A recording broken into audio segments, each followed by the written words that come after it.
بسم اللہ الرحمن الرحیم۔ اور کون ہے جو ابراہیم کے طریقے سے انحراف کرے سوائے اس شخص کے جو خود اپنے آپ کو حماقت میں مبتلا کر چکا ہو۔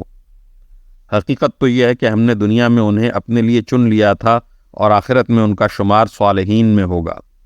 جب ان کے پروردگار نے ان سے کہا کہ سر تسلیم خم کر دو تو وہ فوراً بولے، میں نے رب العالمین کے ہر حکم کے آگے سر جھکا دیا۔ اور اسی بات کی ابراہیم نے اپنے بیٹوں کو وصیت کی اور یعقوب نے بھی اپنے بیٹوں کو کہ اے میرے بیٹوں، اللہ نے یہ دین تمہارے لیے منتخب فرما لیا ہے، لہٰذا تمہیں موت بھی آئے تو اس حالت میں آئے کہ تم مسلم ہو۔ کیا اس وقت تم خود موجود تھے جب یعقوب کی موت کا وقت آیا تھا، جب انہوں نے اپنے بیٹوں سے کہا تھا کہ تم میرے بعد کس کی عبادت کرو گے؟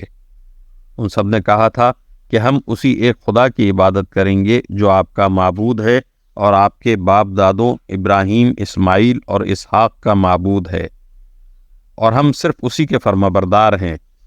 وہ ایک امت تھی جو گزر گئی، جو کچھ انہوں نے کمایا وہ ان کا ہے اور جو کچھ تم نے کمایا وہ تمہارا ہے، اور تم سے یہ نہیں پوچھا جائے گا کہ وہ کیا عمل کرتے تھے۔ اور یہ یہودی اور عیسائی مسلمانوں سے کہتے ہیں کہ تم یہودی یا عیسائی ہو جاؤ، راہ راست پر آ جاؤ۔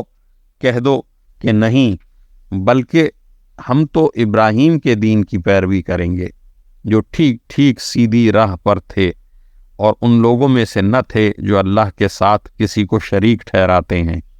مسلمانوں، کہہ دو کہ ہم اللہ پر ایمان لائے ہیں اور اس کلام پر بھی جو ہم پر اتارا گیا، اور اس پر بھی جو ابراہیم، اسماعیل، اسحاق، یعقوب اور ان کی اولاد پر اتارا گیا، اور اس پر بھی جو موسیٰ اور عیسیٰ کو دیا گیا، اور اس پر بھی جو دوسرے پیغمبروں کو ان کے پروردگار کی طرف سے عطا ہوا۔ ہم ان پیغمبروں کے درمیان کوئی تفریق نہیں کرتے اور ہم اسی ایک خدا کے تابع فرمان ہیں۔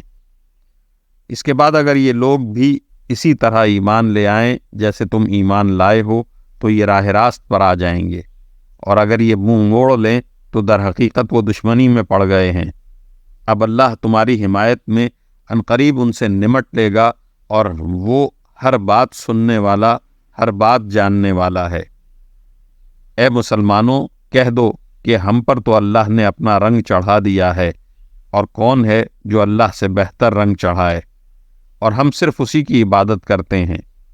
کہہ دو کیا تم ہم سے اللہ کے بارے میں حجت کرتے ہو، حالانکہ وہ ہمارا بھی پروردگار ہے اور تمہارا بھی پروردگار۔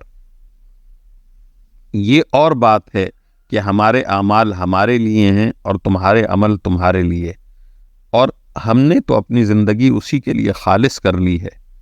بھلا کیا تم یہ کہتے ہو کہ ابراہیم، اسماعیل، اسحاق، یعقوب اور ان کی اولادیں یہودی یا نصرانی تھیں؟ اے پیغمبر صلی اللہ علیہ وسلم، ان سے کہو کیا تم زیادہ جانتے ہو یا اللہ؟ اور اس شخص سے بڑا ظالم کون ہوگا جو ایسی شہادت کو چھپائے جو اس کے پاس اللہ کی طرف سے پہنچی ہو، اور جو کچھ تم کرتے ہو اللہ اس سے بے خبر نہیں ہے۔ بہرحال وہ ایک امت تھی جو گزر گئی، جو کچھ انہوں نے کمایا وہ ان کا ہے اور جو کچھ تم نے کمایا وہ تمہارا ہے، اور تم سے یہ نہیں پوچھا جائے گا کہ وہ کیا عمل کرتے تھے۔